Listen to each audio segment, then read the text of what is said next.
오늘은 타종교의 명상, 윤회와 환생, 그리고 순환우주 세계관에 대해서 생각을 좀 해보도록 하겠습니다. 교회에 다니는 어떤 자매님이 여러 가지 이유로 명상요법에 관심을 가지고 적극적으로 배우고 있는 과정이라고 했습니다. 그런데 이제 목사님이 그 얘기를 전해 듣고 적극적으로 반대했다고 합니다. 그 자매님이 이렇게 물었습니다. 목사님, 정신 건강을 위해서 하는 명상요법이 왜 잘못된 것인가요? 전 세계적으로 건강과 마음의 평화, 또 뇌 기능 활성 및 창조 능력 정진 등의 이유로 명상 열풍이 불고 있습니다. 이제는 서구라파에서 그동안의 그 개신교, 기독교의 타락이나 초자연적인 능력과 또 본질적인 복음에서 벗어난 교회들의 혐오감을 가진 많은 사람들이 교회를 떠나고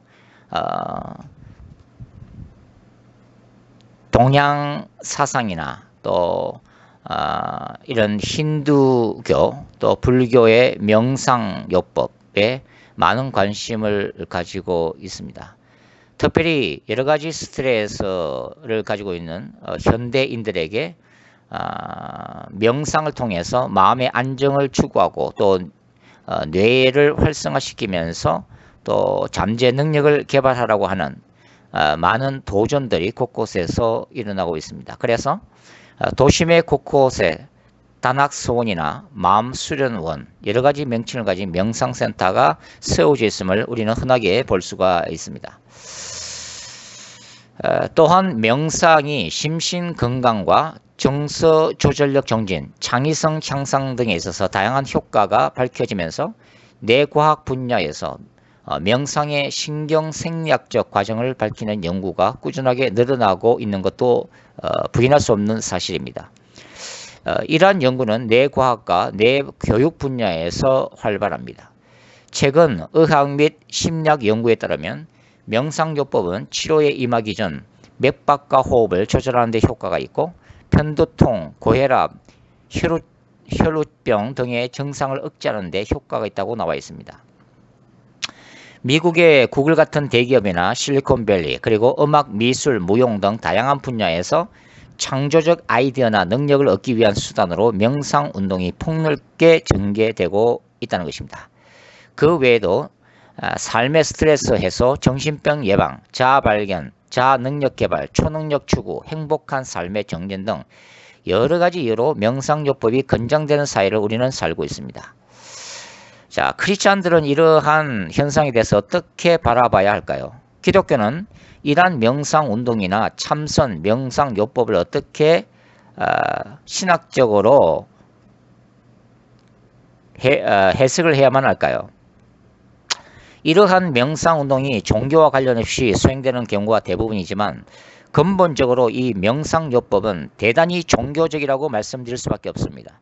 사실 이 명상법은 불교나 힌두교, 도교 그리고 동양 철학과 뉴에이지 운동의 가장 기본적인 자아개발 방법론에 해당합니다.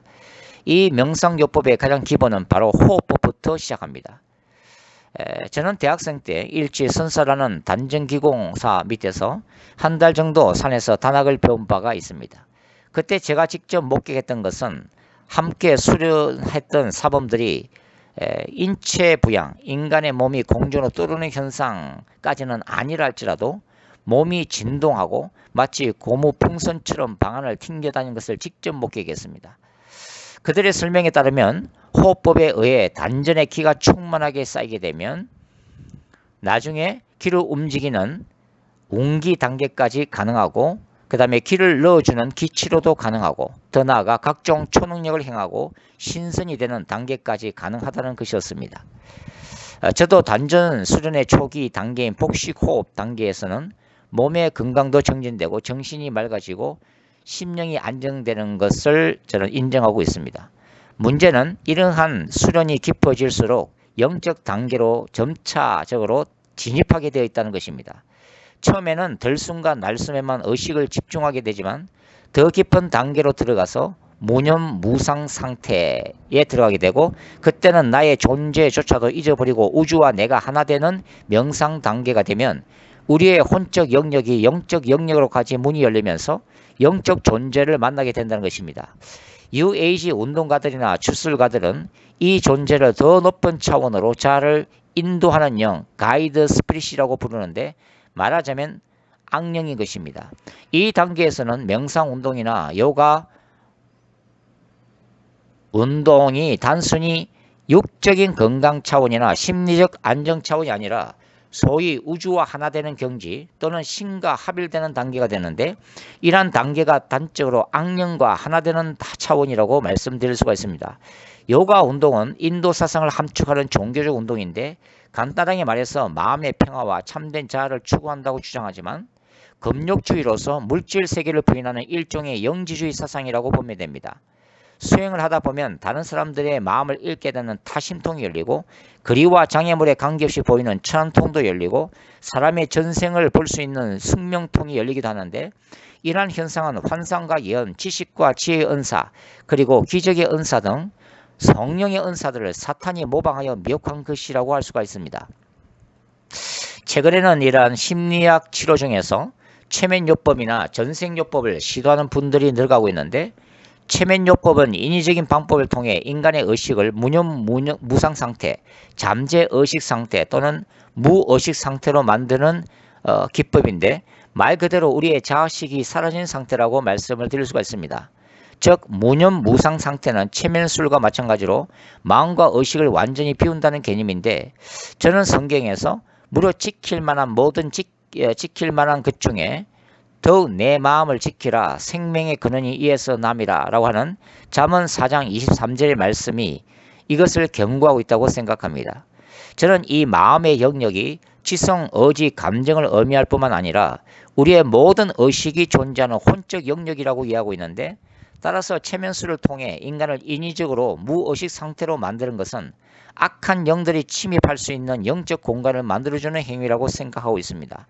물론 일반 명상 수련가들은 이런 주장을 들으면 거세게 반발하겠지만, 인간은 영, 혼, 육으로 이루어진 신비로운 조화체이며 명상을 통해 추구하는 참 자아의 발견은 한마디로 비성경적인 개념이라고 말씀드릴 수가 있습니다. 인간의 자아는 죄악된 본성을 가진 존재로서 오직 예수 그리스도의 피의 공로를 통해서만 하나님 앞에서 칭의 의롭다함을 받을 수 있는 존재로, 성경은 자아의 발견이나 개발이 아닌 자아를 십자가에 못 박으라고 말하고 있습니다. 갈라디아서 19장과 20절. 따라서 깊은 명상 운동을 통해 나타나는 초자연적인 현상이나 능력들은 명백히 사탄으로부터 오는 것입니다. 사탄은 명상법과 초능력을 통해 예수를 의지하는 인간이 아닌 인간이 스스로 명상과 수행법을 통해 스스로 신이 되도록 부추기고 있는 것입니다. 명상가들은 불교나 힌두교에서 주장하는 윤회와 환상 또한 인간 정신의 진화 차원에서 긍정적으로 받아들이고 있습니다.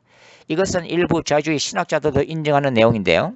즉 인간의 정신이 윤회와 환상이라는 반복적인 과정을 통해 점차 나은 방향으로 진화되고 마침내는 신적 경지로까지 올라서는 최종 단계에 이른다고 보는 것입니다. 그러나 기본적으로 윤회 사상은 태양의 순환 주기에 기초해서 그 우주의 원리를 불교와 힌두교가 인간에게 적용한 사례라고 볼 수 있습니다. 윤회 사상에서 가장 중요한 것은 바로 업이라고 부르는 카르마라는 개념인데, 이 업보에 따라서 미래의 세계 내세가 결정된다고 보는 것입니다. 즉 인간의 현재는 과거 전생에 쌓은 업보의 결과이고, 미래는 현재 인간이 쌓는 업보의 결과물이라는 주장이죠. 즉 선한 행위를 쌓아야 좋은 세상에 다시 태어난다는 것입니다. 다른 말로 하면 행위 구원론이고 동시에 철저한 운명론이라고 말씀을 드릴 수가 있습니다.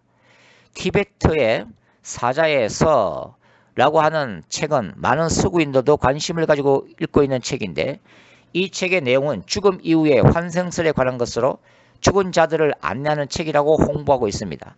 그러나 윤회와 환생설 또한 사탄이 만들어낸 글작품 중에 하나에 불과합니다. 성경은 분명히 한 번 죽는 것은 사람에게 정해진 것이요 그 다음에는 심판이 있다라고 말씀하고 있기 때문입니다. 히브리서 9장 27절.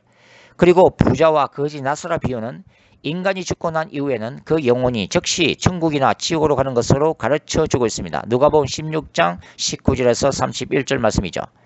인간이 죽고 난 후에 49일 동안 죽은 영혼이 이 세상을 헤맨다고 생각해서 억울하게 죽은 인간의 원혼을 달리기해서 지내는 49제는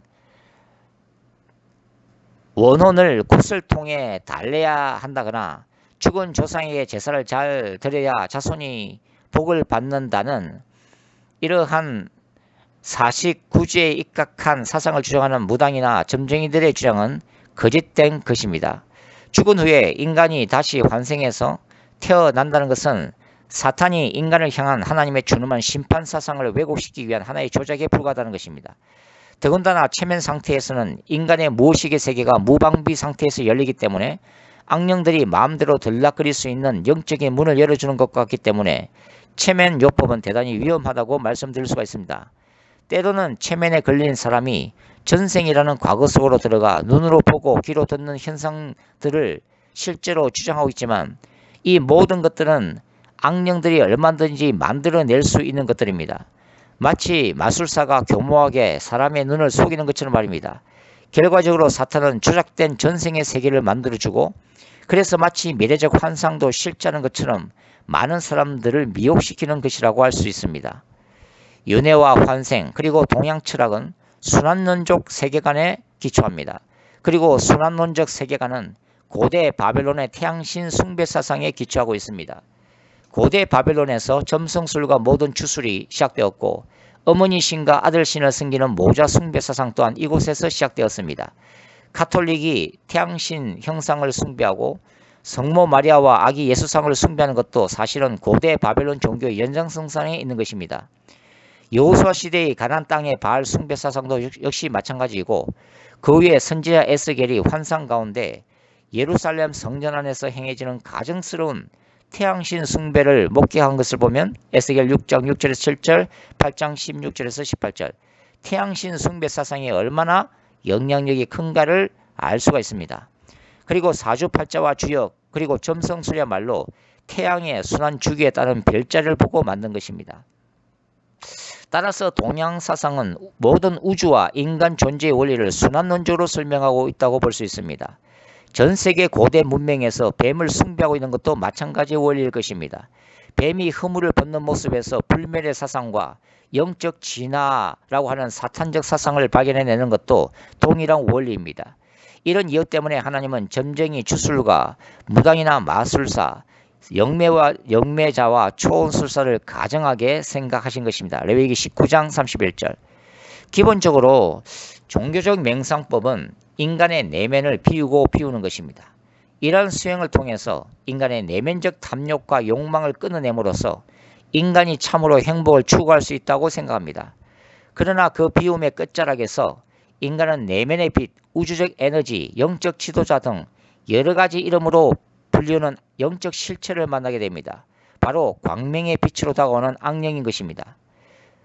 누가복음 11장 24절에서 26절에 이렇게 기록하고 있습니다. 더러운 귀신이 사람에게서 나갔을 때에 물 없는 곳으로 다니며 쉬기를 구하되 얻지 못하고 이에 가로되 내가 나온 내 집으로 돌아가리라 하고 와보니 그 집이 소재되고 수리되었거늘 이에 가서 저보다 더 악한 귀신 7을 데리고 들어가서 거하니 그 사람의 나중 행편이 전보다 더 심하게 되느니라. 마음을 깨끗하게 비운 후에 인간이 해야 할 일은 하나님의 말씀과 기도로 채우는 것입니다. 그렇지 않다면 고도의 명상법과 수행법을 통해 깨끗하게 비워진 심령 안에는 더 큰 악령이 들어와 자리 잡게 되는 것입니다. 일반적으로 귀신 들림에 의한 외적 현상이 두드러져서 축사 사역을 행해야 하는 경우에 만나게 되는 악령들은 오히려 높은 차원의 악령들이 아닙니다.